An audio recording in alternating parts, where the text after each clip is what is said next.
I have to preface this presentation by telling everyone that it's been, yeah, we can turn the lights on. It's been a while since I collected this data, and I have not really continued to work with it or go back to the archives and work with this material. I managed to keep myself very busy with a number of other things, and I always have some other project, and this is more or less an older project for me. But whenever I do a project, when I do go to the archives, I gather as much material as I can and bring it back and file it in my files and in my office, so that if I want to expand on a project or need things for general reference, I have them rather than have to travel back to the archives. I've used that strategy in the National Archives in the US and in Denmark. As a matter of fact, in Denmark, they've actually accused me of single-handedly trying to remove the Danish West Indies archives back to the Virgin Islands. Because when I go there, I copy and bring back so much. Also have lots of microfilm. So this presentation I'm putting together for you today, that I put together for you today, is really based on materials that I collected quite a while ago. And I must admit to you that I am not currently up to date with the status of this material at the archives. Some reports I've heard is that it is not as easy to access as it used to be, which is also the case with the Danish archive access. Unfortunately, the amount of interest from the islands has led to a lot of people going, and the archives start to worry about excessive handling, and some of the stuff is now being held back. They prefer to have things copied onto microfilm and digitally and let us have access that way. So when you go to the archives looking for this stuff, I would suggest that you call ahead or find out ahead if this is still available. But everything here was available at the time. I'm talking about U.S. National Archives, but I would suggest the same in Denmark because it has become much harder in Denmark to access the archives. Okay. They're mainly because they're all now computer access is all computerized, and none of it's in English. Okay. The whole process is in Danish. Anyway, the reason why I'm here and what got me into this subject was initially back in the 1990s. My partner Lolly and I were working in the U.S. archives, and we were working on a project in the colonial period. We had a little bit of time after we were through on our primary project, and we said, well, let's look through some of this stuff that we don't usually look at, some of this later period stuff, and see if there's anything interesting there. And we called up this one record group that's in a separate post-transfer archive at the National Archives. And we opened up this box, and all of a sudden there were just all these pictures of people, and it was really stunning. The box was full of passport ID or travel pass ID applications and little pictures, and unfortunately all the pictures had been disassociated from the documents, and the documents were not in order anymore. We got so excited about it that we went to one of the archivists and asked if it would be possible that they would allow us to try to reassociate these files because they were so important. And they said they would. And so Lolly and I left, and we came back to the archives a few months later, and they gave us our own little room and a copy machine in the back, and we methodically started going through the boxes and reassociating the pictures with the applications. And once we did, then we made copies of them and put together this little book. Interesting, when I was going through all those papers in the last 2 days, I noticed I actually found a place where I had attached the wrong picture to the application. So I'll tell you about that as we get to it here. But it's the only one I've seen that was and it's the same person, just different dates. Okay. Anyway, so this little book dealt with these United States Citizen Identification Cards, applications. And The United States citizen card application system was very brief. It only goes from 1918 through 1921. After that, the system changed. And it didn't go into effect until 1918 because there were other constraints and regulations within the first year after transfer. And we'll get in, that's what we're going to look at primarily throughout this is beyond that little book that we did. There's the book. And looking at the other types of documents that can be found within these record groups. Can you name those boats in the harbor right there? Is that what they said? That was Old Glory, and then the Danish one was the Valkyrie, right? The Valkyrie, yeah. I don't know which one is which. Yeah. So here we are at transfer. And it's like foreign postcard. Now, soon after the transfer of the Virgin Islands from Denmark to the United States, the issue of status of local residence was raised. At no time was this issue more pressing than when a person desired to travel outside of the territory. In October of 1917, officials of the U.S. Department of Labor questioned the propriety of a policy that required Virgin Islanders to obtain passports to travel to the United States or any insular possessions, and suggested that a system of travel passes be put into place. Now, this is interesting. Right after transfer, the status of Virgin Islands people was rather ambiguous. And if you look into the history of American passport and immigration system, you'll find that the United States itself, even for America proper, United States proper, really had shifting policies about passports and immigration. They really hadn't focused on it. They tended to, like if there was a war or a time of special need, they would change their policies a little bit to do one thing or another. Otherwise, it was pretty much a free-for-all, In some states, you could go and get a notary public to attest to who you are, and you could travel with that as your passport, In other places, they had different regulations. So there's no set thing. It's not surprising that Americans, the United States, when faced with a brand new population that is assimilating into the United States, didn't quite know how to deal with proving who they were. They weren't really U.S. citizens yet. We didn't know them yet. It was within a year of transfer. But they weren't Danes anymore, so what were they? But in that first year after transfer, if someone wanted to travel, they had to go to the naval government and apply for a passport. Okay. Now, passport kind of suggests that the person is from, a passport to go to the United States would suggest that the person is not of the United States. They need a passport from their country to go to the United States. And this was why it might not have been a proper thing. But within that first year after transfer, we do see a number of passports being issued to Native Virgin Islanders. And this is an early passport before the identity card system. This is a passport given over to Lucretia Adams. It had to be signed by the U.S. government secretary, Stratton here. It was a long process. It was hard to get one. So it really constrained travel. Not many people could go through the process and get it. It's interesting that nowhere in this document does it say that this person is a citizen of America or even an American.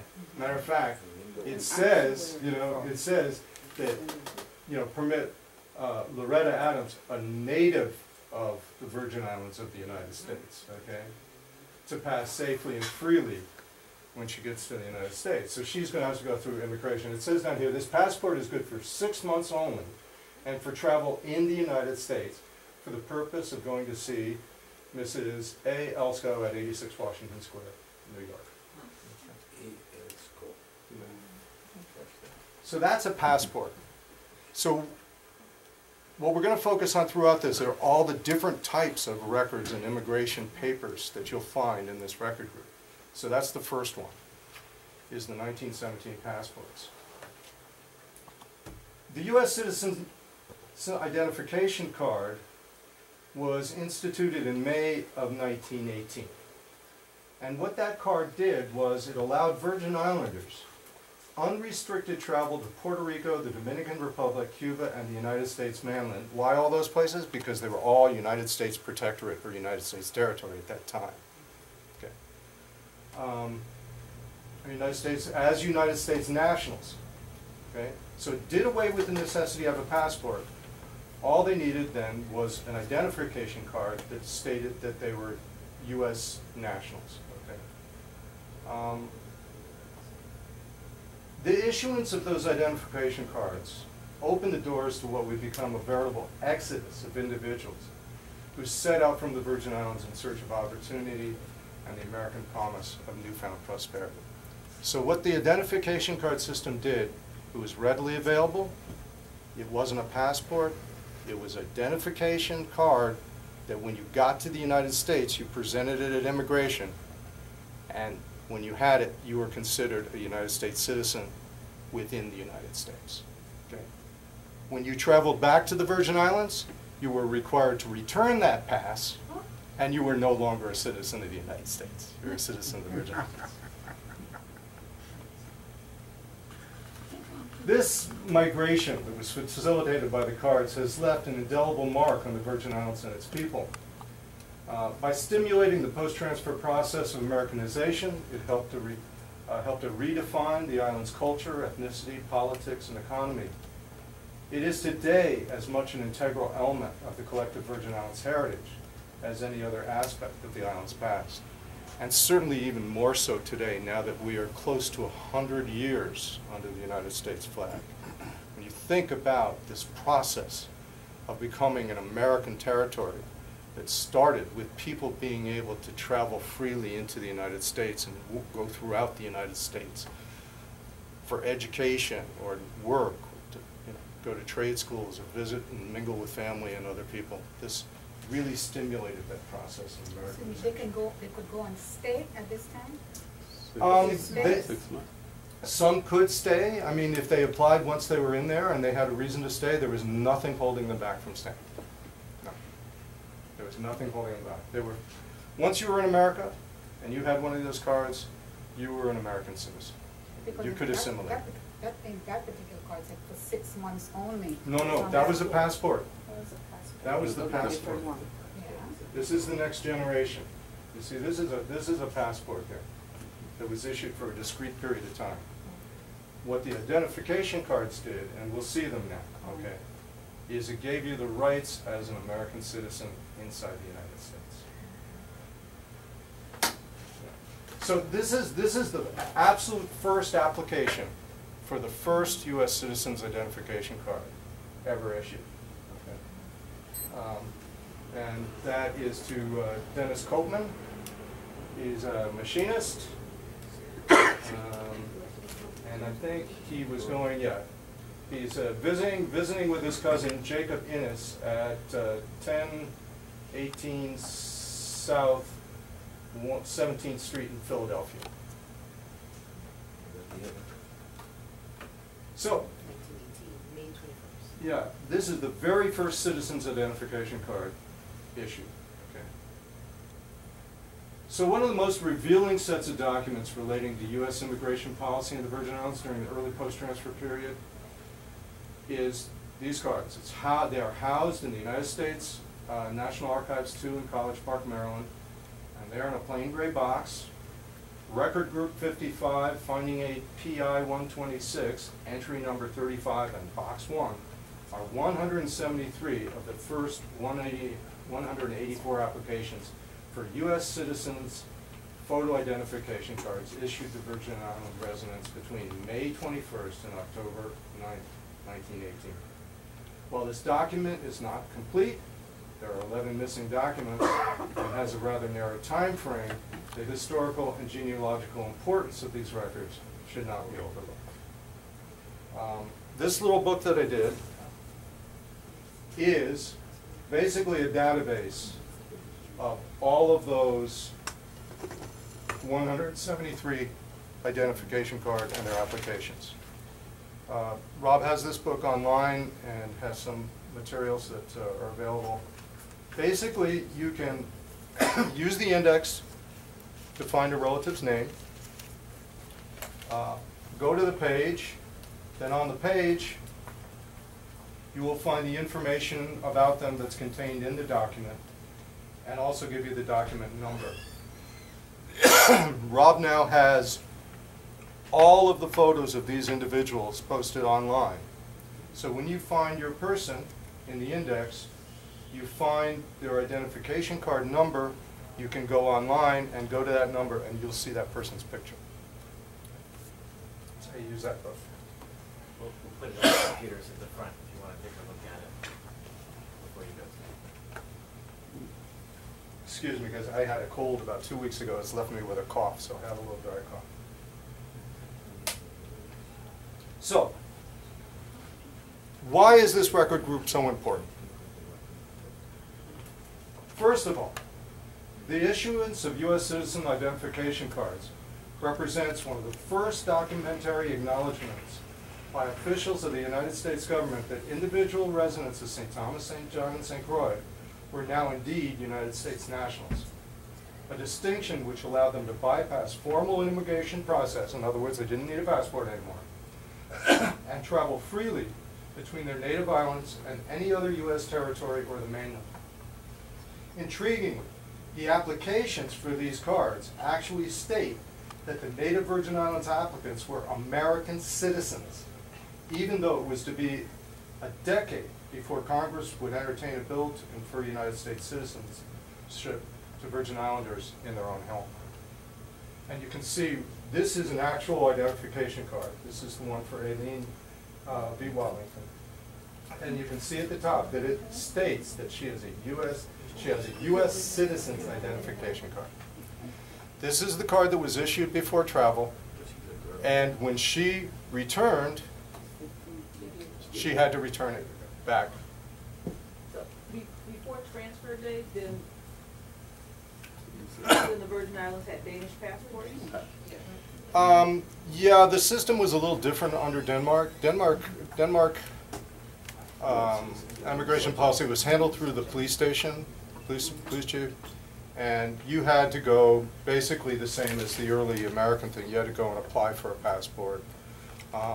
You then had to go to the consulate, get permission from the consulate from whatever countries you're going to. It took some paperwork. To emigrate or to travel legitimately under the Danish period was not easy for common people, you know. If you had family and wherewithal, you could generally, and could afford a fairly high-priced ticket, you could generally go. But it wasn't easy. This really is the first time that common people of the Virgin Islands were kind of freed up to travel, and particularly these are just for the United States. Now, something really important and really significant is the little fine print up at the top corner of the card says that that form, the identity card, is from the U.S. Department of Labor. Okay. Now, why would the Department of Labor be issuing citizens' identification cards that encourage Virgin Islanders to go to the States? They needed the labor. We are now in World War I. Most of the young men are away at war. Okay? There's a need for inexpensive labor in America. So it was the Department of Labor who was the one that suggested, way back in the beginning there, that perhaps it wasn't proper that Virgin Islanders needed passports. Let's grease the wheels a little bit and get more people going to the States. So, One of the things listed is occupation, so they know what you're coming, that you yep, can do. occupation, where you're going. I mean, and you know, sometimes because this whole record group is so wonderful, and just when you stare at the faces of people, it's like almost mesmerizing. We kind of have to pinch ourselves and remember we're here to talk about genealogy, you know. So it's like, you know, look at what we can get. Now, the next 3 slides all are the application process for Eileen Watlington. Okay. So let's think about what genealogical information we are going to gain about her just from her application for a passport.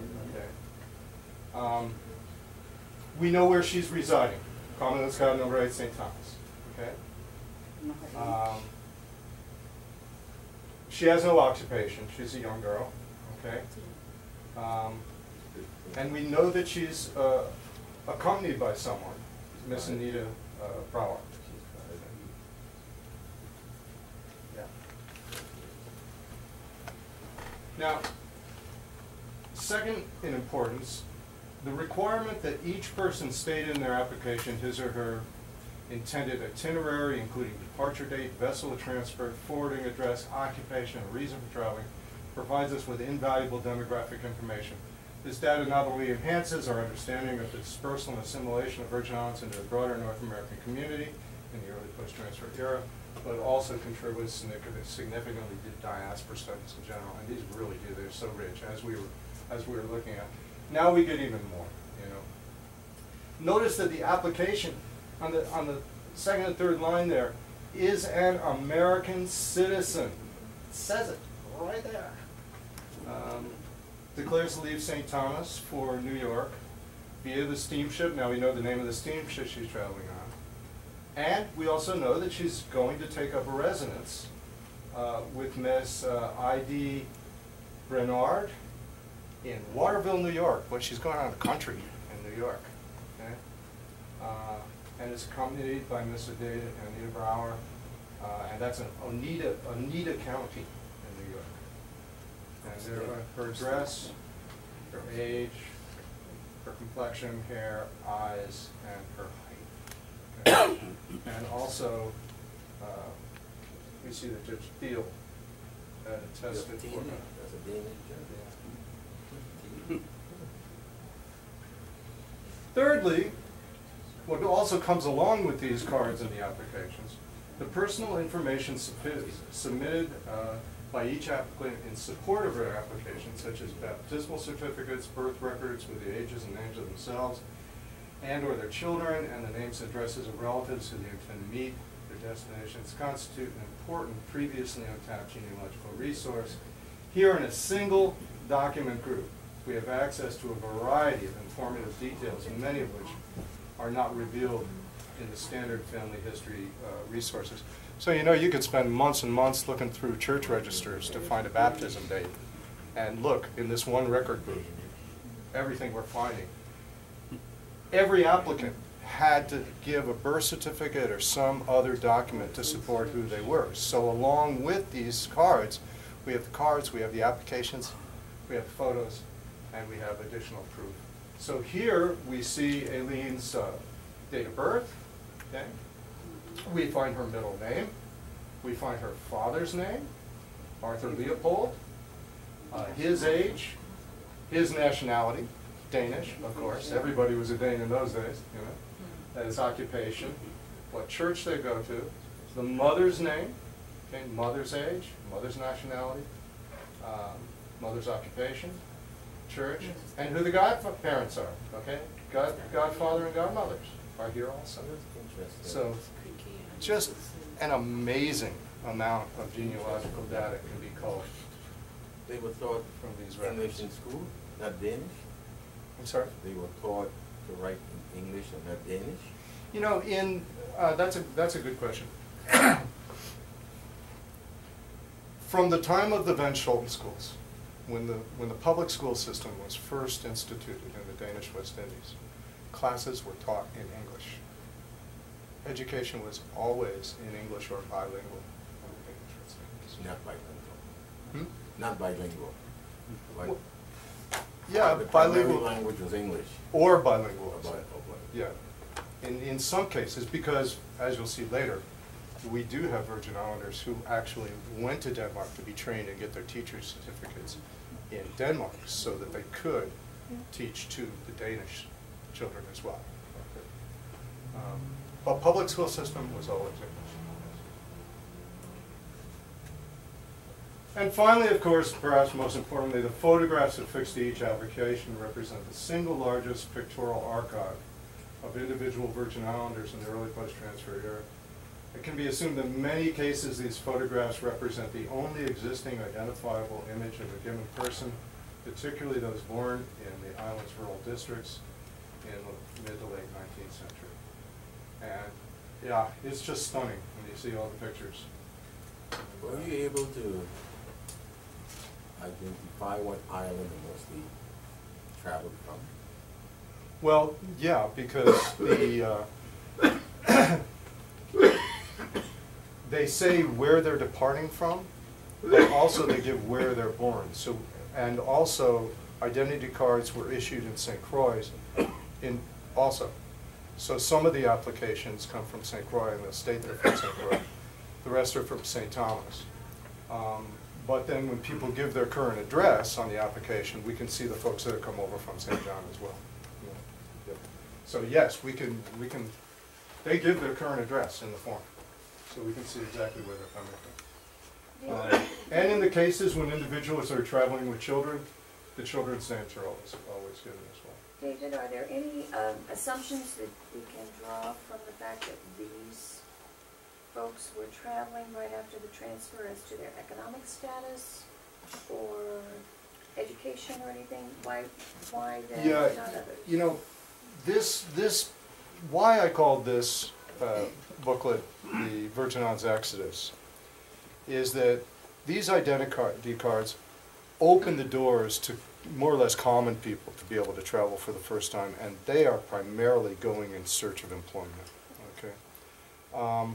There's some demographics at the back of the little book I did, and it states stated occupations of persons applying for the identity cards, and most of the individuals traveling that were seamen wanting to leave and go work on ships, because now all of a sudden the American merchant system, and there's also the British international cable ships, and of course the Panama Canal opening, all this shipping traffic is coming. So one of the best ways that men could make a living was to be able to sign on and become seamen. The second most common occupation is domestic. And a lot of people are going to the United States to get jobs in New York City or the bigger cities as domestic servants. And laundresses and seamstresses, and then some clerks and carpenters, general laborers, cooks. A few people are on business. We see that rush of that exodus in this period. By 1920 or two, the curve starts to slow down. The war is over. And we see people traveling for other reasons, and that's something that's going to come out in this next group of records we're going to segue into here. So this is just a last glimpse of all these people emigrated or traveled within this first year or so after transfer in 1918. Lightbourne, who took the picture of transfer that's in the beginning. This is his wife right there. Or his sister-in-law or something. She's a Lightbourne anyway.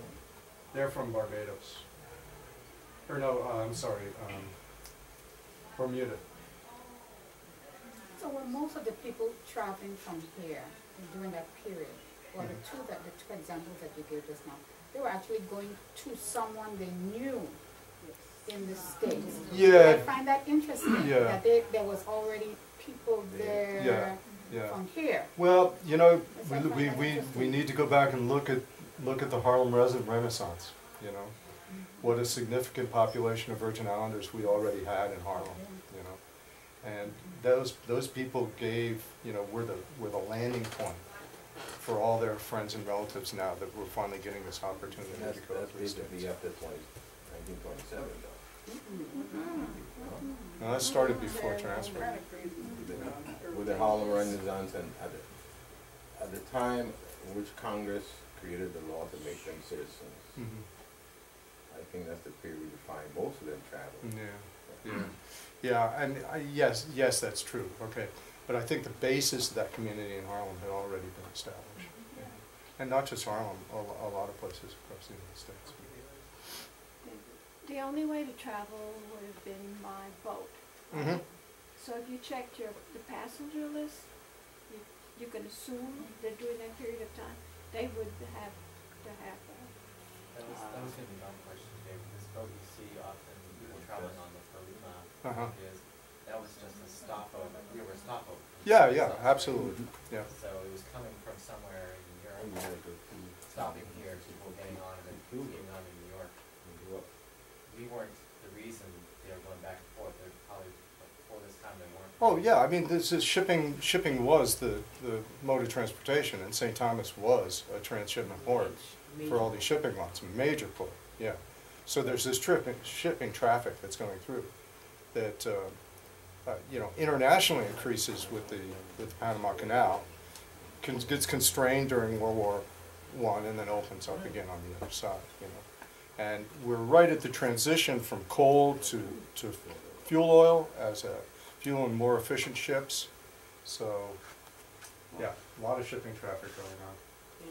When, Yeah. two things, you said like this, I guess it was the height of after the transfer date, but when I do a lot of my research on like St. Croix side, prior to transfer, a lot went to New York.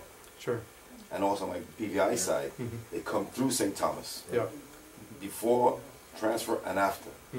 So, Yeah. so a lot Well, of this is times, what I'm saying. that's why someone was asking where if you could tell where they're born. Yeah. I don't think that's not so much where the identity card or whatever was issued from. But I guess if you go further, even like on the Ellis Island, they actually tell you where they were born. They're very specific where they're born. You'll find a lot from other islands actually. Yeah. Coming These, through St. Thomas. and we'll see that. Yeah. This is only talking about the identification cards. And you had to prove to be a native Virgin Islands from the Virgin Islands of the United States to get one of these cards. Okay? This is one of the reasons they did these cards, was so that somebody couldn't just come down from Tortola, you know, or someplace else, be getting one of these cards, because these cards stated that you're an American citizen.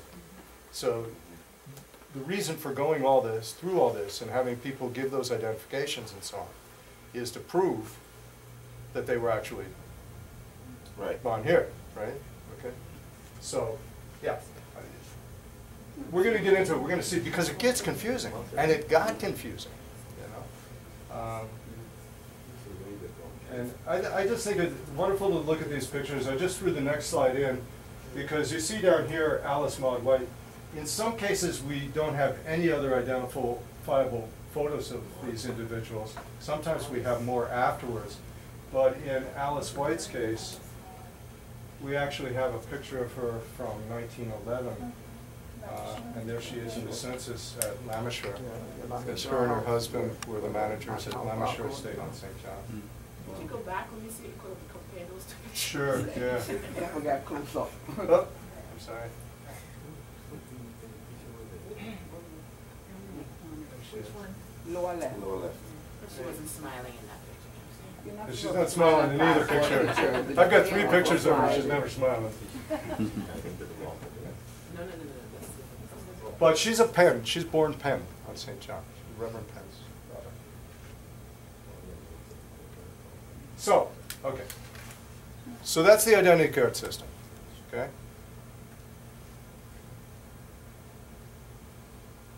But as important as the records for the 1918 citizen identification cards are, there's still a treasure trove of genealogical information that awaits discovery throughout the remaining passport, travel pays, visa records in record group 55-126. Most notably, in entry number 35, which contains 5 boxes of loosely arranged documents called passport correspondence. This is a section, this is a page from the finding aid for PI 126. This is part of record group 55 in the U.S. National Archives. Record group 55 is where all the Danish West Indies governmental records are that they have in the United States. And in a little subgroup of that record group, there's a record group called PI 126 that has its own separate finding aid.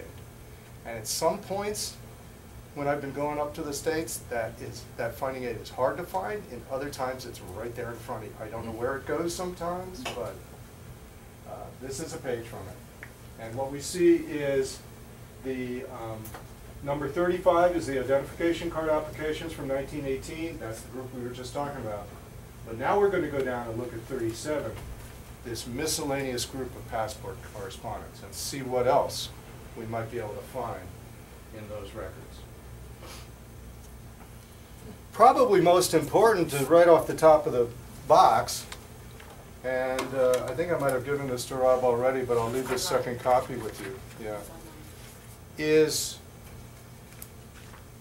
the identity card system only lasted from 1918 to 1921, but during that time they kept a register of all the cards that were applied for, and it's just a basic like database, registered, numbered 1, 2, 3, 4,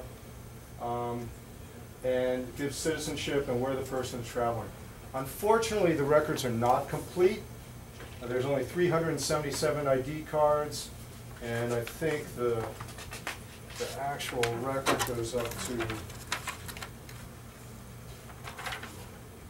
683. So there's a large block that's missing from there. It comes out of the middle.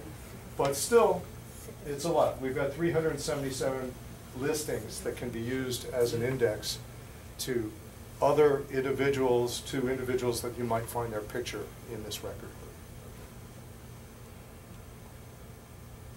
These are just a few pages from that.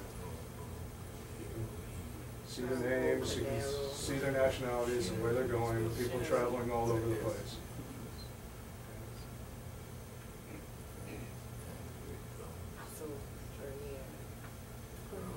Going fast. There's a lot, so and I'm going to leave this. This will be here. This is here. Okay. Yeah. Then also in this box is reams and reams and reams and reams of case papers and supporting documents, and they are just diverse and disparate. You know, it's just like they're all over the place.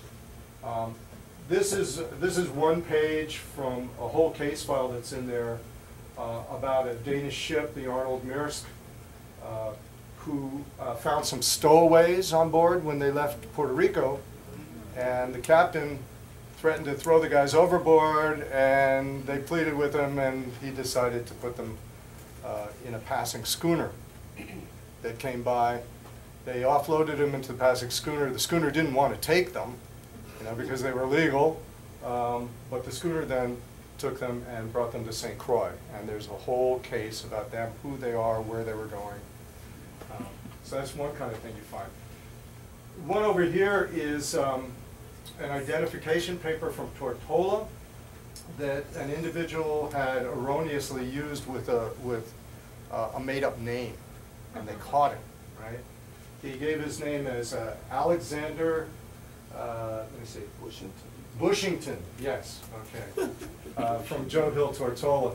And the note down at the bottom says, the Alexander Bushington herein described is the son of Thomas Lloyd and Matilda Smith.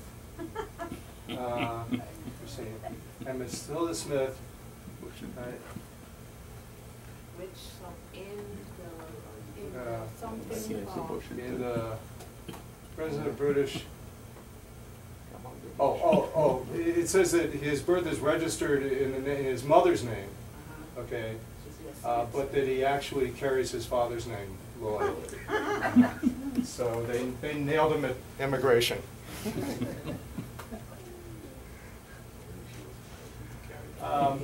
And then there's all this communication between the United States government and the naval government, clarifying the regulations, and the regulations are always in flux and changing.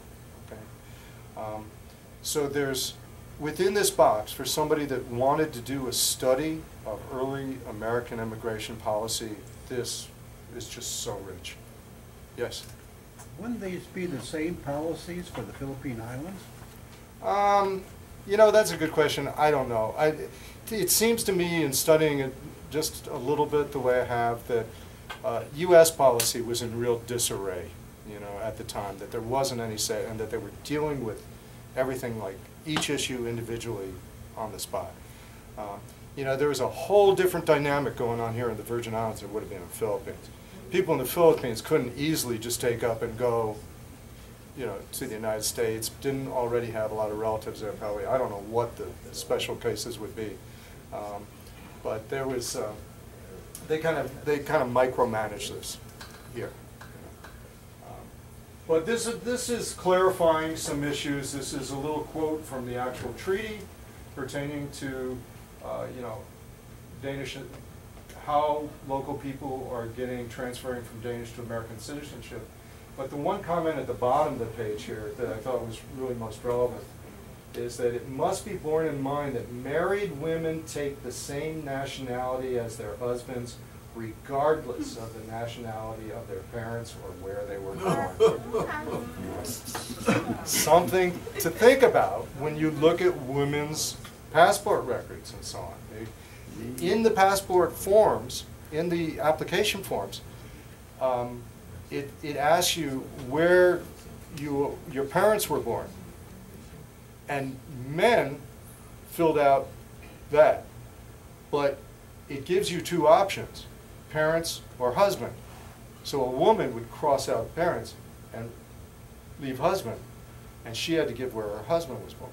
Because it didn't make any difference where she was born for her nationality. Because her nationality went with her husband.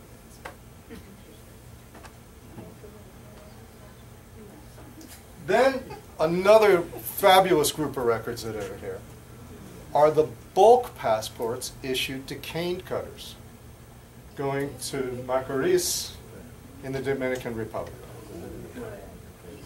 Captain of the Gracia. His name is James Henry Smith. The Grace, yes. That's what grandmother's from. So what we have on the left here, these documents go together. Okay? On the left here, we have the people who are disembarking from St. Thomas, who are Virgin Islanders, U.S. Virgin Islanders. And then we have the total ship's manifest of all the workers that are aboard. Okay? And in this case, you see it's written from St. Thomas, and it's bracketed there. So that first group up through number 37, John Shinnery, who's over here, John Shinnery, those are the people who boarded in St. Thomas that are Virgin Islanders. All to Macorís, to the Dominican Republic, to cut cane. Okay? And all the rest are individuals that came on that same schooner from Tortola or Anguilla. And you will see that we have, this ship is probably a Virgin Islands ship because of the captain, but we also have, I don't know if it's Irma, I think it's this one. It might be the next one, where you see almost all Anguillan names on it. You know. This one seems to be mostly British again. I see. BVI, you see the St. Thomas people are over on the side there. Okay. Yeah. And one of the people, remember that Lancelot Wilshire from St. John is on one of them. And yeah, I remember talking to Lancy and hearing his stories about this, you know. Yeah, he had wonderful stories.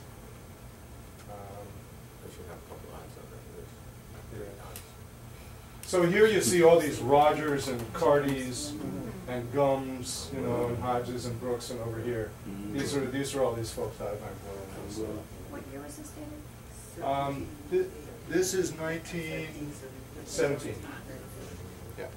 These records go 1917 and 1918. And this is a special group, bulk passports. None of these people would have had to get an identity card. Even though, technically, if they weren't going in bulk to work, okay, they could have gotten a U.S. citizen's identity card or would have needed one because the Dominican Republic at the time was a U.S. protectorate. Okay? But instead, they're just giving them bulk passports to go. Excuse me, is there any information, the people that were already in the United States before the transfer, Virgin Islanders, how were they treated after the transfer? Already in the U.S., obviously Danish citizens. Yeah. So, how did they get? That's a great question. Somebody should study. you know, most of the boards and organizations that I belong to, when somebody raises a good question like that, they all say, "That's a great idea. Why don't you study and come back and tell us about it?" You know? There's a document here Because- that says that for those who return to the Virgin Islands by a certain time, Yes. then they are considered natives of the Virgin Islands and then U.S. citizens as well. It's done, this Yeah. document is February 25th, 1927, and it is the 69 Congress that is putting it together, and it's But signed suppose off. you don't return to the Yeah. Virgin Islands, suppose We- you stay in the States. Then you're there. Yeah. Then you become an You- automatic U.S. citizen, I'm assuming. If you did not, after transfer, if you did not go to a judge and declare that you wanted to keep your Danish citizenship, you had 1 year. You could go to a judge and say, "I want to retain my Danish citizenship." You could retain it. If you didn't, after the course of that 1 year, you were automatically a U.S. national. That's why the identity card system didn't start until 18. They had to wait until they actually were U.S. citizens, and they didn't automatically become U.S. nationals until 1 year after transfer. Okay? In that little clarification of citizenship that was in the first slide of miscellaneous, that was actually addressing that to some degree, because it stated that even if the person did go to the judge and say they want to retain their Danish citizenship, it didn't hinder them later afterwards to come back and say that they wanted to be Americans and that they've been here all the time. I met some people and happen to be family of mine in the Dominican Republic. One of them left St. John at the age of 3 months before the transfer. Mm-hmm. And they were never, she died in 2008 at 105. Mm-hmm. And she never got any kind of Dominican citizenship. She was still in limbo when she died. Yeah. I was attempting to get some papers for her and her daughter to travel, but she couldn't travel without her daughter. Yeah. But they were still in limbo, at least her, Yeah. not the children. Yeah. She was in limbo. Yeah.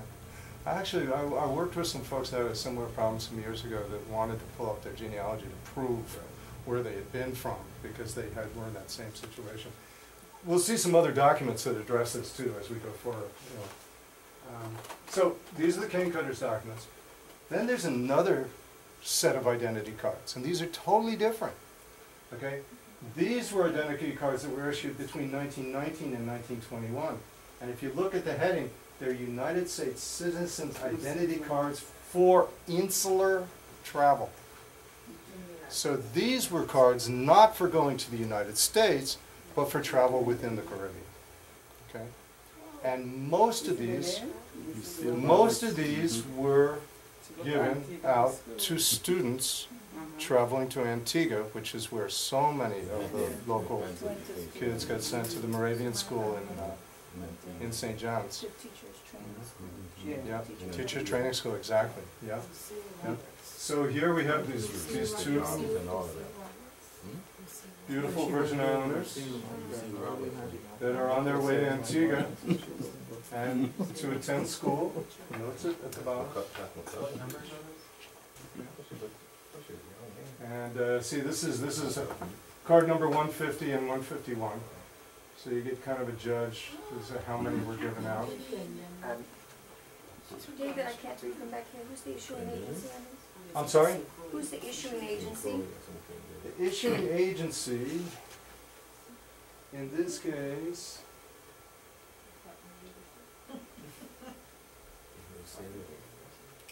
I'm not sure.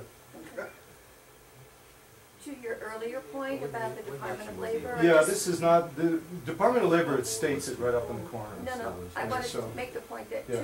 to that, the Bureau of Immigration used to be handling all of passports from the mid-1800s, but it was in 1903, I think, that they changed to the Department of Commerce and Labor to issue passports on this. Because it became more an issue of protecting workers' rights and jobs. Good, And yeah. so that's the reason why that those came out of the Department Yeah. of Commerce and Labor. Yeah. I don't know, I can't read it here, but I'm looking, maybe we'll see it on the next slide. Because it seems like those will be issued locally, right? Yeah, you would think so, but they're printed up cards, you know? But I think that probably what you have is you have a lot of American nationals, all the military men and civilian supports that are here too, that now want to travel outside of the American influence, insulated within the Caribbean region. So. Here's another one of those cards.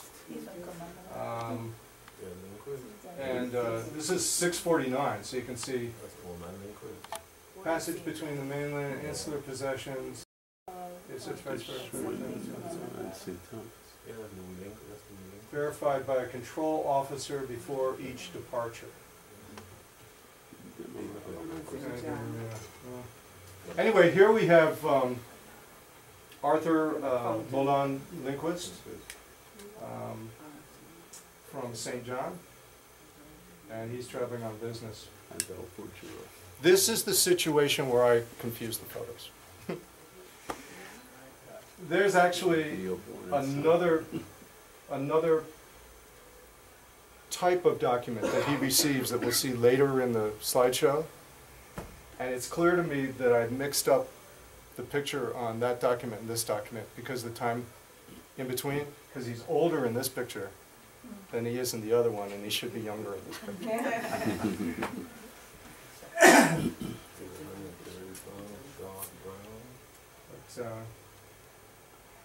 When you were putting the pictures and the documents together, they Yeah. weren't glued on?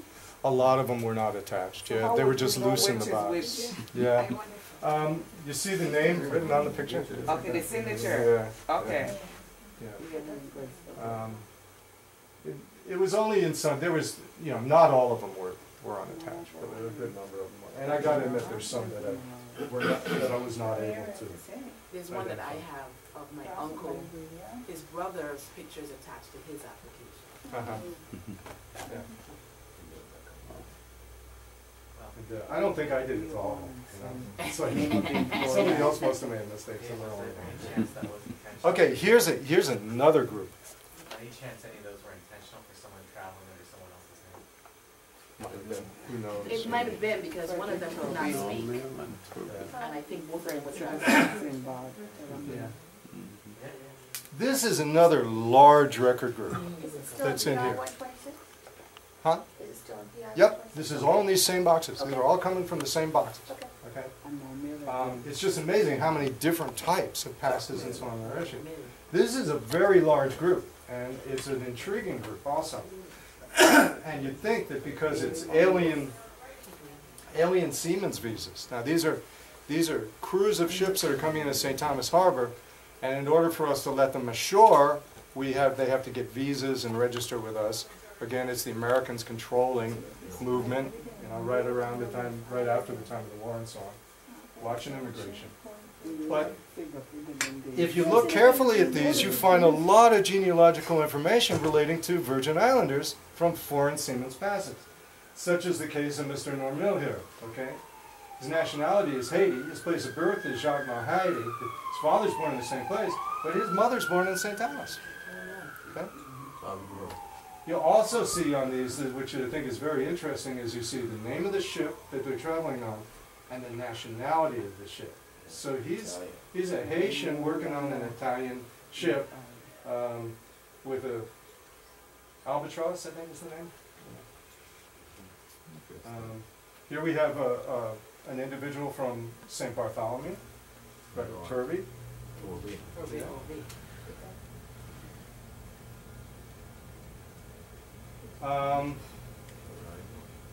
This is an interesting one. You see, George Gums, this is 1921. His nationality is a Danish subject. His place of birth is St. Thomas. He's born here, but because, I suppose as a seaman, he was not here at transfer and didn't spend the year after transfer here, he's not considered a Virgin Islands citizen, okay? So he needs a visa to come ashore in his own place of birth. And he's working on a Dominican ship, which is interesting. What does it say for rhyme or cannot write? Is that what it says? Well, Isaac Reimer, British subject. I mean, where you would have the signature. Uh-huh. None. None. Yeah. But these are not, matter of fact, this one doesn't have a signature either. Yeah. Yeah. These are probably, right. maybe these are, No, they're not saying signature. It says physical marks or peculiarities. None. yeah, okay. None. Oh, okay. Oh, I see what you're saying. No, what I Okay. meant is, Yeah. if you look at George Gums, Yes, it seemed that he had a signature on his picture. right. So I was trying to figure out what rhyme I Oh, I had. see. It says cannot write, yes. Okay, that's why I wanted Yeah, to see. yeah, I hadn't noticed that, but there it is. Yeah. Yeah. So we see that we can actually find some people from the British Virgin Islands in these records. As well as foreign seamen from Glasgow, Scotland, or an individual from Berbice in Demerara in British Guiana. Richard, what's his name? Sampat.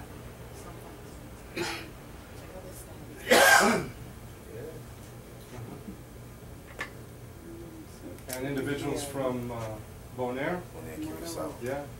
And hear the Papamento, just when you look at it.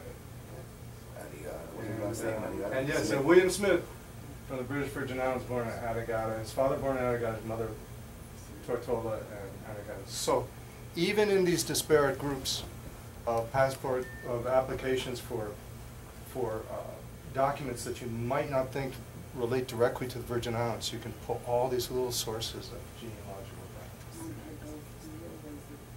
records. And also in this book, in this box, along with all these other papers, are the remnants of the final applications for U.S. citizens' identity cards. As I said, the most complete section of that group is for 1918. But there are a lot of records for the remainder of that program. Not much for 19, but for 1920 through 21, which is the end of the program. After 21, there was no more citizens' identification cards. But it's kind of hit and miss, but it's just a wealth of information. A lot of very recognizable, well-known Virgin Islanders starting to travel in that period, and then just a smattering of all kinds of people traveling for different reasons, you know. Some of them actually starting to leave the islands now and go emigrate to other places other than the United States, such as Cuba, no? yeah, such as Malvina Levengar, what is it? Liverpool? Liver. No, that's not it. Yeah, look at L there. Madrina, L. But any L there. Look at her signature over there. See the signature on the right top? I think it's Laverne. E-R-G. I don't know. Anyway, but she is going to meet her. See, here's that situation where they could write their father or their husbands. Abel You see? Lavanitri. Yeah. So she. Lavergne. Yeah. Something like that. Laverne, yeah. So she, in this line where it normally would ask your background as to where your father was born, here she puts in where her husband was born. This issue of citizenship going with, he's born in St. Thomas, but residing in Cuba. And she is now traveling to meet her husband and to bring her children, the family, to meet him in Cuba. Yeah. Here's her destination down here. Cuba. To join her husband. Yes. I love this one. Look at the beautiful handwriting. This is E. Benjamin Oliver. He's a teacher at the Abraham Lincoln School. And his wife, they're traveling to St. Kitts for a vacation. Okay. And gives his background. I did not realize that he was actually Montserrat. Montserrat. From Montserrat. Yeah. But David, I don't understand why the U.S. Virgin Islands was issuing some kind of card to foreigners. I don't understand. Well, he's not. It's going to say that United States citizen, and he resides in Charlotte Amalie because he was here and nationalized.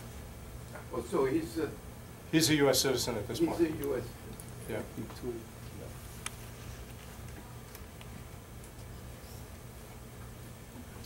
Here's some of the Marone family traveling on business to Curacao and Venezuela. Now it's interesting that, in 1918 the citizens' identification cards were only for travel to the United States. But this is where I think things started to get muddled. People wanted to travel, and there really was, they're giving U.S. citizens' identification cards now for people traveling other places, I guess because they want to be recognized through immigration as American citizens. So they're going to Curacao and Venezuela on business. This is an interesting one. This is actually an American who lives in New York, who's a seaman, who now wants to go on to Barbados to visit relatives, getting a U.S. citizen's identification card in St. Thomas to go to Barbados. But he's born in Saba. But he's actually an American citizen living in New York, because he's been living in New York. Because it says that he has a tattoo on his right arm with his initials on it. If he was an American citizen, should he have had a U.S. passport proper? Doesn't know. This is where it gets muddled. This is where it gets muddled. Yeah, I guess traveling from the U.S. to the U.S. Virgin Islands in that time, as an American, you're just an American. He's still in America, technically. But now he wants to leave here and go outside of America, and he doesn't have any identification as an American citizen, seeing as he's born in Saba, right? And he's going to see his family in Barbados, because it says that his father was born in Saba, but now residing in Barbados. Okay, so he's going to see his father. Tattoos his initials. Yeah. Yeah. Say it again. His tattoos his initials. RGB. Yeah. Robert He's only G. Barnes. He's only 130 pounds. He's a scrappy little guy, And I love this one. This is Gerda Marsh. From State Carolina, and of course she's going to Antigua to go to the school. And of course she came back and was an educator here in the islands. Just a well-loved individual, and I remember her very fondly myself. She's lovely.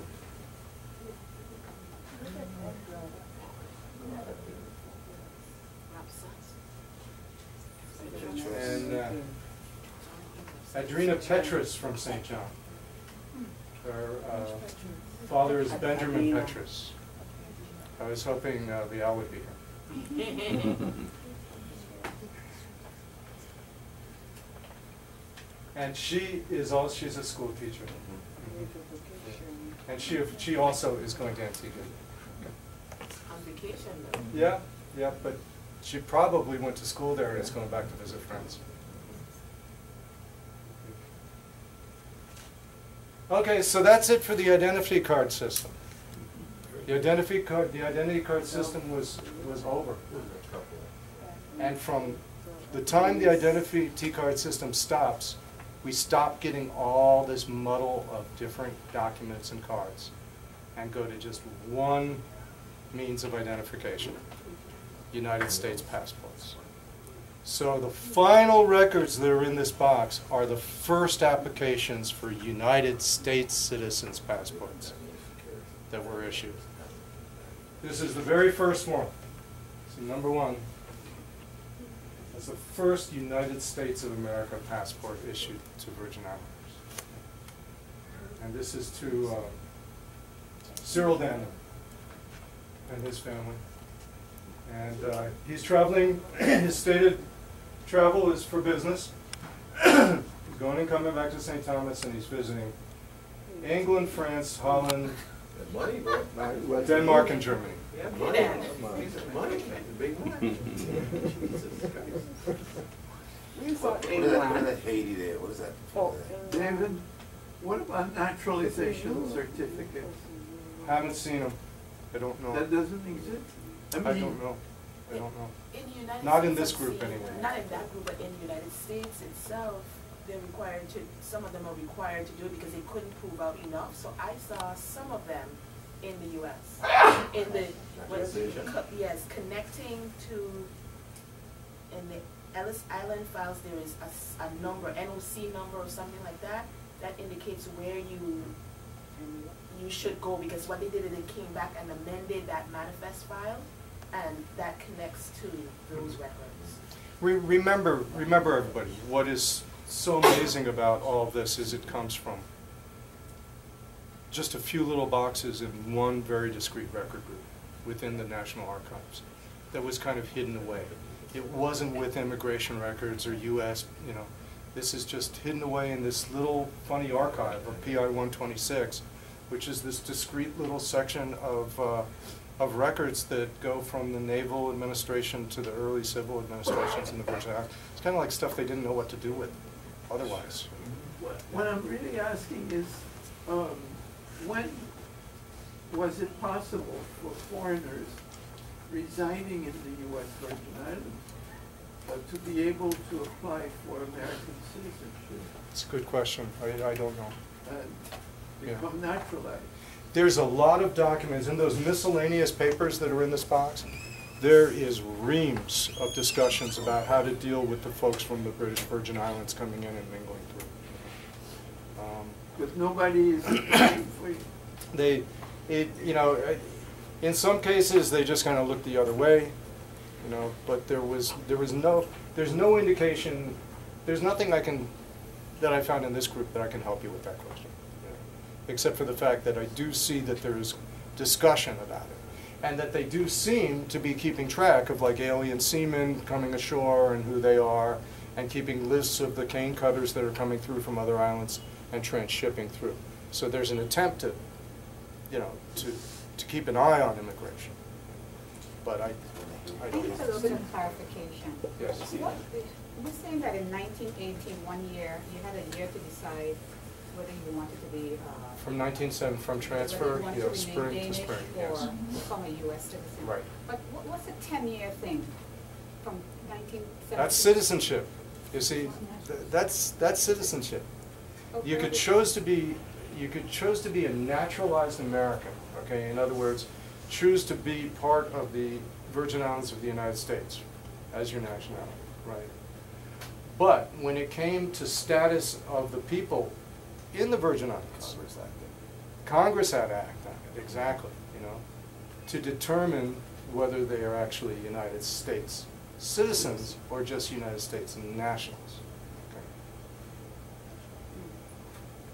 So what they did with the 18 identity card was they allowed you to keep your kind of ambiguous citizenship of just being a Virgin Islander while you were here.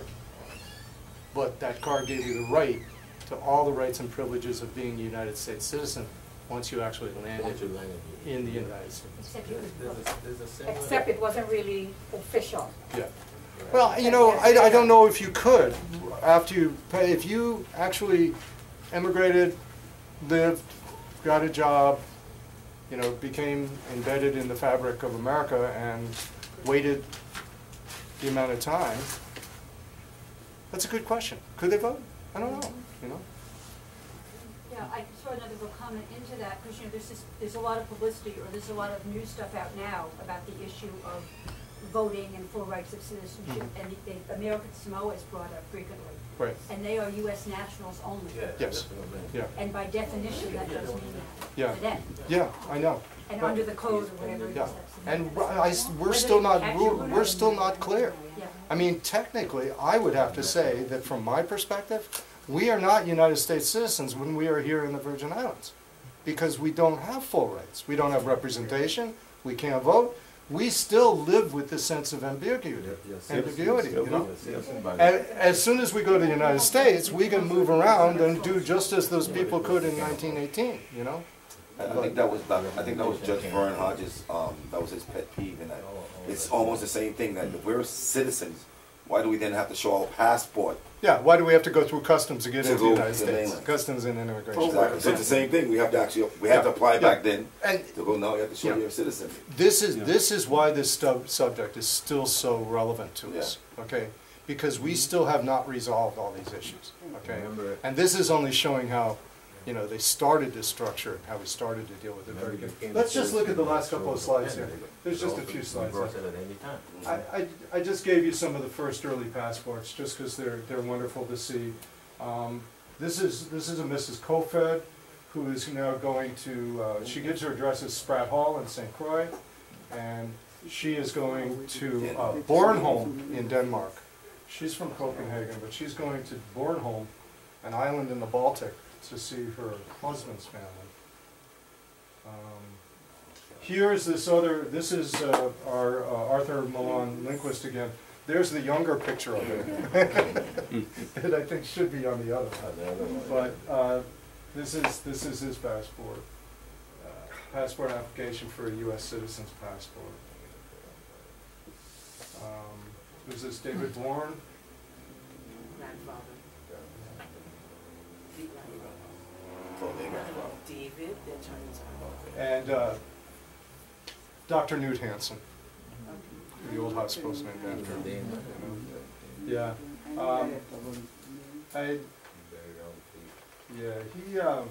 You know, I grew up in a public health family, so Newt Hansen's like a legend in my memory because I remember so much talked about him, and I think he's an amazing man.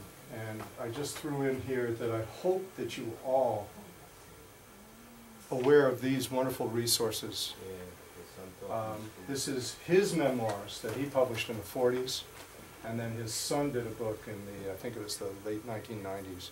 And there's a lot of family genealogy, old pictures, just Dr. Newt's descriptions of the early applications of medicine and St. Thomas and so on. It's really worth reading. And here we have a situation of a young man who has been born in the islands, fathered by a Dane, who is now applying for a passport to leave and go back to Denmark to permanently reside. Okay, so we do have people that are now leaving. And this is another example of an individual from this period. This gentleman was the inspector of agriculture. He was one of the Danish officials who stayed on after transfer, who now is getting a passport here to go and return to Denmark permanently. So we see that. And just at the end, I threw in another one of my favorite applications, because this woman is somebody who I kind of studied and enjoy. And that's Anna Maria Vessup. She was a teacher on St. John and St. Thomas. You can see in her passport, it asks her if she had ever been out of the country before, and she writes yes, that in 1910 through 11 she had gone to Denmark. She had gone to Denmark to get her teacher's certificate in Denmark. But she was somebody that's very much remembered by our community, particularly on St. John. And we have this wonderful picture of her on the dock in Coral Bay with her students from the Emmaus Moravian School, 1896. So Vesa Beach, that family own Vesa Beach? Is that where it got its name? Well, yeah, that's an old, that family goes way back. But that's it. To me, this kind of pulls it for full circle. We see Maria Vessup with the Danish flag and her Danish students behind her, and the fact that she'd gone to Denmark and studied, become an educator, and come back to the islands. Who's the guy on the left? I've forgotten his first name. He's a Benjamin. He was the schoolmaster at the time. Who? He's a Benjamin. Gentleman on the left. So he is in there. Yeah, it's not Guy. It's probably his. Guy wasn't that old. Yeah, Guy wasn't that old. But I know that he is a Benjamin. His father. And I know that But anyway, as I said, I think this brings us full circle from, you know, the few disparate pictures that we have of individuals during the Danish time, and it's wonderful. So that's it.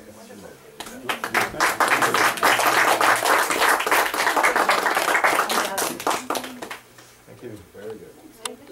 Yes? Very good, very good, very good. Yes, yes. It was wonderful. Thank you. Very good. Just this past week, I was in some of the territorial archives, going through some of the documents. I'm moving from one storage area to another, and came across about 500 to 400 clippings from dating back to the 1700s forward. One of them, I believe, and don't quote me, was from the mid-1800s, and it was the account of a gentleman who came here and talked about his travel in the islands. And he thought it was so interesting that when he left St. John to go to St. Thomas, that he had to apply for a passport. And that he had to apply to for a passport also for St. Croix. Right. And he said these people are so industrious and so creative for finding ways to create revenue. And he said, even though it only costs a few pennies, this is the great way to do it. And I thought that was so remarkable. Yeah. One of the first groups of documents that are in these boxes is the discussion between the local police magistrate, who had always been the one who issued passports, and the new naval military government, right, who now said they were going to be responsible for issuing passports. So, you know, there was a discussion right from the beginning. During Danish times, travel was very restricted. You did. And you had to go in St. John from anywhere on the island. If you wanted to leave the island to go to Tortola or even St. Thomas, you had to get a pass from the judge, from the landfolk, who was the police chief on St. John, or here, or St. Croix. So yeah, travel was pretty restricted. Where would that office be? Coral Bay then at the time? Or? No, Cruz Bay. Cruz Bay was center of government, always. Yeah, that's a legacy from the slavery days, the colonial days. Yep. Black or white, you couldn't leave without the whites. It was because they owed money. So they couldn't leave until they paid everything they owed. Yeah, and the blacks, because they were slaves who didn't have the right to travel anywhere. Yeah. So then after slavery, there was the whole question of finding ways to keep labor on the plantations. Yeah. And they did everything they could to stop them. Well, also, I think we have to remember that other islands around us didn't abolish slavery until much later. You know, Puerto Rico, it was not until 1870, yeah, 70-something, and Cuba not until Brazil later, 1880. Brazil wasn't until the 1900s. 1896. So they still have the lingering, yeah.